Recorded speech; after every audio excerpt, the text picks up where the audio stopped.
Hello friends, welcome to our channel UPSC Next. This is Manish Srivastav. As you know, we had started a series on modern history of India. This is lecture number 6. In this lecture, we will talk about British conquest of India on the Mysore part. हमने बंगाल को already last lecture में cover कर लिया था. आज हम मैसूर को भी उसी फॉर्म में देखेंगे कि कौन सी डायनेस्टी वहां रूल करती थी और किस तरह से ब्रिटिश ने उनके ऊपर जो है कॉन्क्वेस्ट किया है. तो लेट्स स्टार्ट.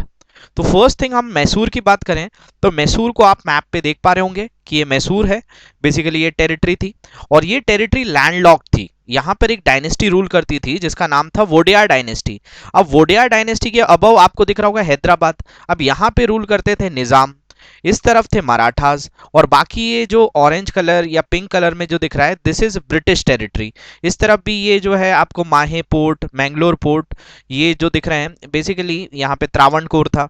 तो ये सब चीज़ें जो थी यहाँ पे जो पोर्ट्स थे ये सब इंग्लिश पावर या फ्रेंच पावर के पास हुआ करते थे.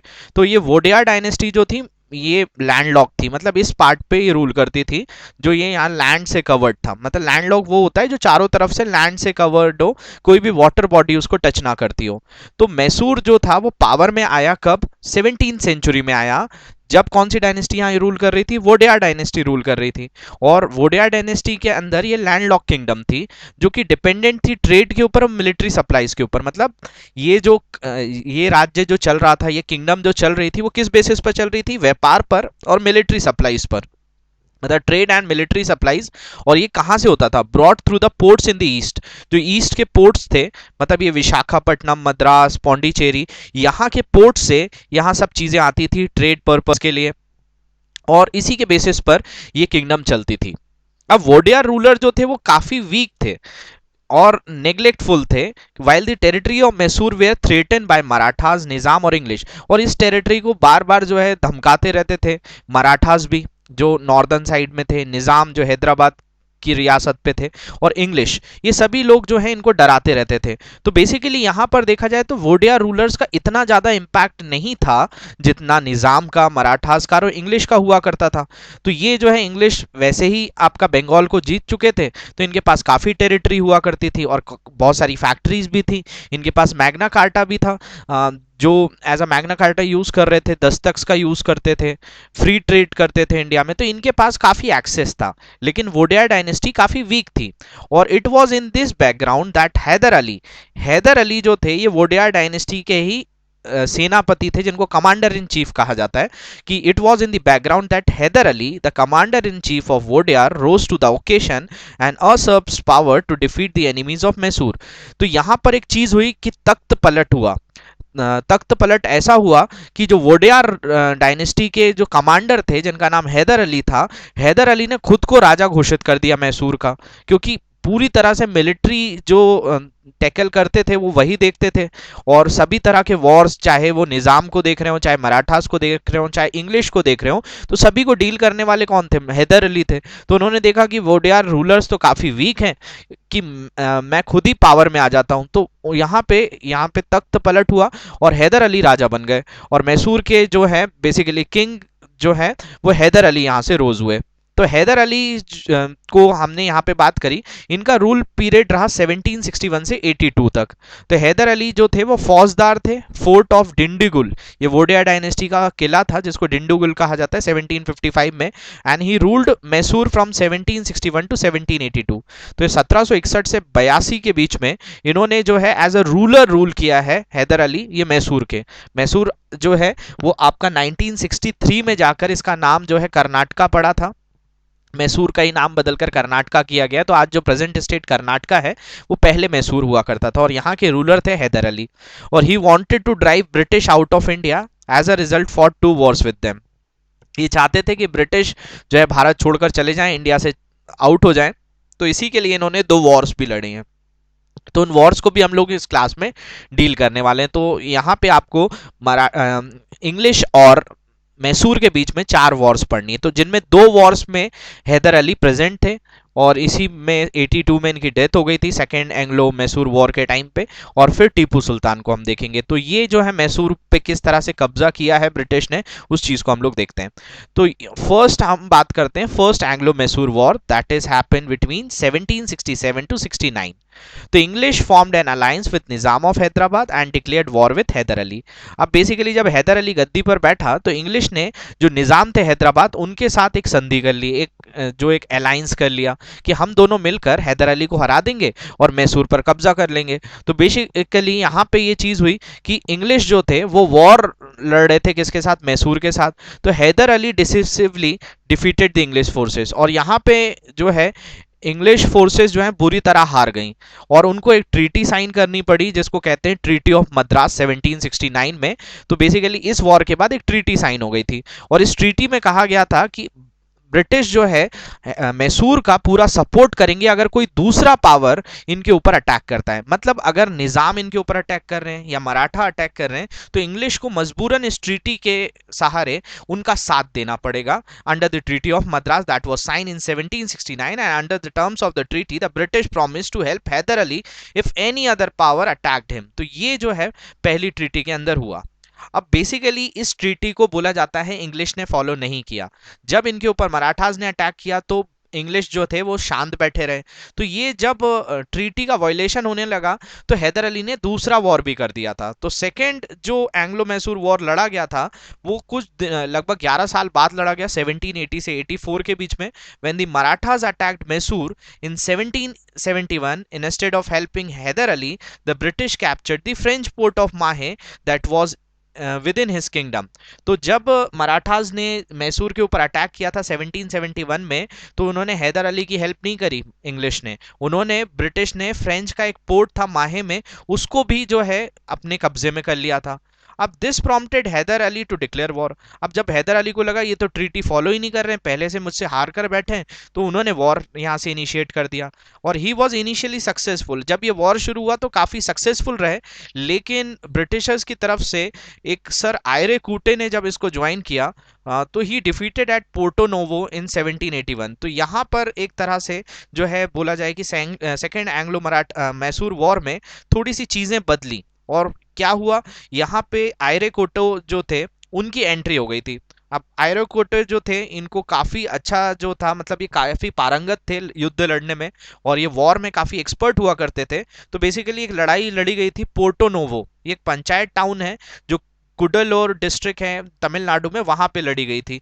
तो वहां पे ये पोर्ट पर 1781 में जो है हैदर अली इनसे डिफीट होने लगे और हैदर अली जो है डाइड इन दिसंबर 1782, इनकी मौत हो गई 1782 में और इनके जो बेटे थे Tipu Sultan carried on the war till 1784 और 1784 तक ये वॉर चलता रहा और फाइनली जो है कॉम्प्रोमाइज हुआ when the two sided concluded peace by signing treaty of Mangalore. तो फाइनली 1784 में ये युद्ध के बाद भी एक ट्रीटी हुई, संधि हुई, जिसको ट्रीटी ऑफ मैंगलोर कहा जाता है। लेकिन जैसा मैंने आपको लास्ट लेक्चर में भी बताया था कि बेसिकली ब्रिटिशर्स की ये चीज चलती थी कि वो सबसे पहले वॉर करते थे, वॉर में हार जाते थे तो ऐसी ट्रीटी करते थे जिससे उनको कम नुकसान हो और फिर जो है वॉर कर देते थे। तो यही चीज इसमें भी हुई कि पहले वॉर हुआ, वॉर में वो हार गए, एक ट्रीटी साइन करी कि हम आपकी हेल्प करेंगे, हेल्प नहीं करी और फिर वॉर हुआ, उस वॉर में हरा दिया, फिर ट्रीटी ऐसी साइन करी जो उनके फेवर में थी और उसके बाद फिर जो है वॉर होगा और फिर ट्रीटी होगी और फिर फाइनली वॉर करके ये उस किंगडम को ही अपने हाथ में ले लेंगे। तो यहाँ पर जो है 1782 में जब हैदर अली की डेथ हुई तो इसी का बेटा जो था टीपू सुल्तान वो गद्दी पर बैठा।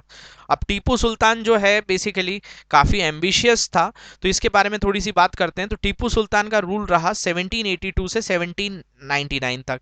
Tipu ruled Mysore from 1780 to 79 and maintain hostility towards English leading to third and fourth Anglo Mysore war. और थर्ड एंग्लो मैसूर वॉर और फोर्थ एंग्लो मैसूर वॉर में आपको टीपू सुल्तान कॉमन मिलेगा। जब इसकी डेथ हो जाती है तब आपका फोर्थ एंग्लो मैसूर वॉर खत्म होता है।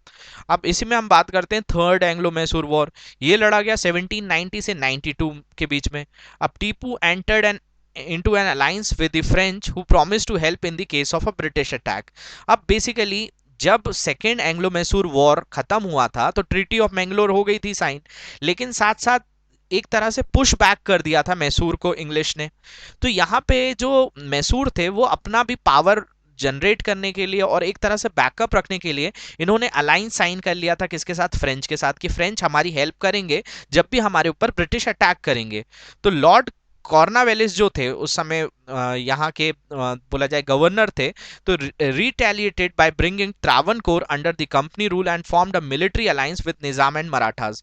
बेसिकली कॉर्नवालिस ने क्या किया, रेटिलेट किया त्रावणकोर को अपने जैसा मैं आपको मैप पे दिखाऊं, तो इस मैप को आप थोड़ा सा फिर से देखिए, जो मैं फर्स्ट बता रहा था, त्रावणकोर ये केरला वाला पार्ट है, मतलब इसको जो है इन्होंने कब्जे में ले लिया, निजाम को अपने हाथ में ले लिया, इसके अलावा मराठास को यहां से सपोर्ट में ले लिया। तो चारों तरफ से किसको घेर लिया इन्होंने, टीपू सुल्तान को वापस से घेर लिया कि ये जो है फ्रेंच से हेल्प ले रहा है। तो बेसिकली यहां पर ये थर्ड एंग्लो मैसूर वॉर 1790 से स्टार्ट हुआ। अब Cornwallis retaliated by bringing Travancore under the company rule and formed a military alliance, एक मिलिट्री अलायंस किया किसके साथ, निजाम और मराठास के साथ। अब Tipu attack Travancore and English besiege Seringapatam, जो कैपिटल थी टीपू सुल्तान की। जब टीपू ने त्रावणकोर के ऊपर अटैक किया तो इंग्लिश ने क्या कर लिया, इनका जो सेरी रंगपट्टनम था, जो कैपिटल हुआ करती थी टीपू सुल्तान की, उसको कब्जे में कर लिया। और फाइनली ये वॉर खत्म हुआ 92 में। The war ended with treaty of Seringapatam, under which Tipu ceded half of his territory and pays a huge compensation to the English. और साथ साथ यहाँ पे एक और चीज याद रखिए कि जब भी ब्रिटिश जीत जाते थे तो वो जितना भी युद्ध का खर्चा होता था, जो भी कंपनसेशन होता था, वो सामने वाले से वसूल लेते थे। और यही जो है ट्रीटी ऑफ सेरीरंगपट्टनम में भी हुआ कि जो है टीपू को आधी जो है टेरिटरी भी देनी पड़ी और साथ साथ पूरा ह्यूज कंपनसेशन भी देना पड़ा युद्ध लड़ने का। तो काफी वीक हो गए थे टीपू सुल्तान 92 के बाद। और उसके बाद फोर्थ एंग्लो मैसूर वॉर लड़ा गया, क्योंकि यहाँ पे ट्रीटी के बाद इन पे थोपा जा रहा था सब्सिडरी अलायंस। अब सब्सिडरी अलायंस का मतलब होता है कि आप अपनी आर्मी नहीं रख सकते, ब्रिटिश आपको आर्मी प्रोवाइड करेंगे और उस आर्मी की भी सैलरी आपको देनी पड़ेगी। आप सैलरी नहीं दे सकते तो आपका लैंड छीन लिया जाएगा। ये थी सब्सिडरी अलायंस, एक पॉलिसी हुआ करती थी। हम पॉलिसीज में doctrine of lab subsidiary alliance के बारे में पढ़ेंगे, लेकिन आप इतना समझ लीजिए सब्सिडरी अलायंस का मतलब यही होता है कि आप अपनी आर्मी नहीं रख सकते। अब जब आप अपनी आर्मी नहीं रख सकते तो अगर ब्रिटिश आपके ऊपर अटैक कर दें या आपकी किंगडम को अपने अंदर कब्जे में लेंगे, तो आप उनके अगेंस्ट कैसे चैलेंज कर पाएंगे, आपके पास आर्मी ही नहीं रहेगी।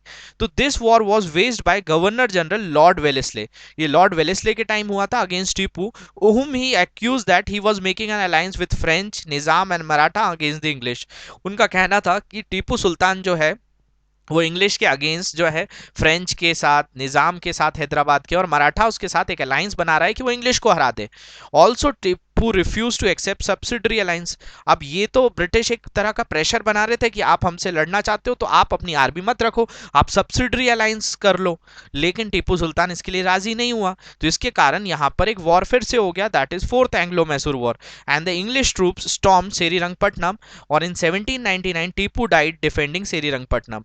और टीपू सुल्तान जो है सेरीरंगपट्टनम जो उनकी कैपिटल थी उसको बचाते बचाते शहीद हो गए। And the throne of Mysore was given to minor prince Krishna. अब बेसिकली क्या हुआ, जब टीपू सुल्तान की डेथ हुई तो वापस से गद्दी वोडियार डायनेस्टी के पास आ गई और ब्रिटिश ने प्रिंस जो थे कृष्णा, उनको वोडियार फैमिली का किंग बना दिया, गद्दी पर बिठा दिया और उनसे सब्सिडरी अलायंस इंपोज करवा दी कि आप अपनी किसी भी तरह से आर्मी नहीं रख सकते, आपको हमारी आर्मी जो है मेंटेन करनी पड़ेगी। मतलब आपको जो है बेसिकली हमारी आर्मी का पैसा खर्चा उठाना पड़ेगा, आप नाम मात्र के यहाँ पे किंग भी रहेंगे। तो यहाँ पे ब्रिटिश ने इनडायरेक्टली मैसूर के ऊपर कब्जा कर लिया और सब्सिडरी अलायंस से इसको जो है अपने अंदर हथिया लिया। तो ये 4 वॉर लड़े गए थे मैसूर को कब्जे में लेने के लिए। तो बेसिकली आप यहां से ये चार्ट के थ्रू भी समझ सकते हैं। फर्स्ट वॉर 1767 से 69 के बीच में लड़ा गया, जब रूलर हैदर अली था, गवर्नर वॉलरेस था, मद्रास की ट्रीटी हुई थी, ट्रीटी ऑफ मद्रास, और इंग्लिश इसमें डिफीट हुए थे। सेकेंड वॉर फिर से कर दिया था जब ये फॉलो नहीं कर रहे थे ट्रीटी ऑफ मद्रास, 84 के बीच 1780 से 84 के बीच में हुई, जिसमें हैदर अली की डेथ हो गई थी 1782 में और टीपू सुल्तान ने ज्वाइन किया था। वॉरेन हेस्टिंग इस समय गवर्नर थे। ट्रीटी हुई थी मैंगलोर की, हैदर अली डाई हो गए थे इसमें। फिर थर्ड वॉर हुआ 1790 से 92 के बीच में, टीपू सुल्तान रूलर थे, कॉर्नवालिस गवर्नर थे, श्रीरंगपट्टनम की संधि हुई थी, ट्रीटी हुई थी और टीपू जो है इसमें हार गया था। फोर्थ हुआ था 1799 में, जिसमें टीपू सुल्तान रूलर थे मैसूर के, गवर्नर थे वेलेस्ली। सब्सिडरी अलायंस जो है यहाँ पे हुआ कि हम आपको आपकी आर्मी नहीं रखनी है, आपको हमारी आर्मी रखनी है, और टीपू सुल्तान इसमें जो है शहीद हुए। तो बेसिकली 4 वॉर लड़ी गए। तो इनको देखने के लिए हमने यहाँ पे थोड़ा सा एक फ्लो चार्ट यूज किया है जिसमें आपको सभी चीजें समझने आ जाएंगी। तो 1767 से 69 के बीच में वॉर जीता है फर्स्ट वॉर, और हैदर और मराठास उस समय फ्रेंड्स हुआ करते थे। Nizam back off from helping English और हैदर अली डिफीट इंग्लिश, यहाँ पे हैदर अली ने इंग्लिश को हरा दिया था। फिर इनके बीच में शांति हुई, किससे? ट्रीटी ऑफ मद्रास से हुई। और मद्रास जो ट्रीटी ऑफ मद्रास थी कि मराठास जो है बेसिकली इंग्लिश जो है वो सपोर्ट करेंगे मैसूर का अगर कोई दूसरा अटैक करता है। और यहाँ पे एक अटैक हुआ था, Marathas attack Mysore in 1790 and British did not honour the treaty, और ब्रिटिश ने इस ट्रीटी का जो है ऑनर नहीं किया था। तो फाइनली जो है ये एक वॉर फिर स्टार्ट हो गया 1780 से 84 के बीच में, जिसको सेकेंड वॉर कहा जाता है। Hyder attack English, two new heroes Tipu Sultan and sir Eyre Coote जो है इसमें आए थे, and the famous siege of Arcot जो है यहाँ पे हुआ था। और ये ड्रॉ रही मतलब बेसिकली हैदर अली भी मर गए और टीपू सुल्तान को बाद में एक संधि करनी पड़ी पीस के लिए, जिसको कहते हैं treaty of Mangalore. Basically third war लड़ा गया, treaty of Mangalore falls apart और कॉर्नावेलिस ने इसमें टीपू सुल्तान को हरा दिया था। फिर ट्रीटी ऑफ श्रीरंगपट्टनम या श्रीरंगपट्टनम कहा जाता है। और फाइनली फोर्थ वॉर में जो है टीपू जो है मर गया था, वेलेस्ली ने इनको मार दिया था और इसमें भी हार हुई और फाइनली जो है ब्रिटिश ने इस टेरिटरी को एक्वायर कर लिया। तो होप ये चीजें आपको क्लियर हुई होंगी। कुछ इंपॉर्टेंट फैक्ट्स देख लेते हैं इस वाले लेक्चर से। तो Hyder Ali and Tipu Sultan were both secular leaders, ये दोनों जो थे सेकुलर लीडर्स थे। और देखा जाए तो इन्होंने अपने कॉइन्स के ऊपर हिंदू देवी देवताओं को जो है इंस्क्राइब करा के रखा था और ये हिंदू कैलेंडर को भी यूज करते थे, तो ये सेकुलर थे।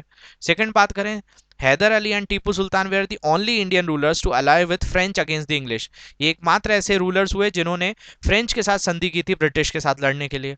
इसके अलावा Tipu believe in the revolutionary concept of equality and began to call himself citizen Tipu instead of Sultan. ये जो है इक्वालिटी जो बोलते हैं कि समानता पर जो एक ये कॉन्सेप्ट फ्रेंच रेवोल्यूशन से निकला था उसको ये फॉलो करता था। और बेसिकली इसने खुद को जो है एक आम जनता आम व्यक्ति कहा सुल्तान की जगह। इसके अलावा Tipu founded a branch of Jacobin club, ये जैकोबियन क्लब आप फ्रेंच रेवोल्यूशन पढ़ेंगे तो उसमें ये क्लब्स हुआ करते थे जो इक्वालिटी फ्रेटर्निटी और इन सब जो कॉन्सेप्ट हुआ करते थे लिबर्टी के, इनको जोर देते थे। तो ये इसने जो है एक जैकोबियन क्लब इंडिया में फाउंड किया था 1797 में। और planted a tree of liberty in Srirangapatnam and became to proclaim that state and people are a trust of God in his hand. तो बेसिकली ये जो है जैसा फ्रेंच रेवोल्यूशन में सभी को लिबर्टी इक्वालिटी फ्रेटर्निटी प्रोवाइड की जा रही थी, वैसे ही ये लिबर्टी श्रीरंगपट्टनम के लोगों के लिए भी थी कि यहाँ के लोग जो हैं वो बराबर हैं, उनको सभी तरह के राइट्स दिए जाएंगे। Tipu was a great admirer of Shankaracharya of Sringeri, ये जो है शंकराचार्य का जो है काफ़ी फॉलोवर भी बोल सकते हैं।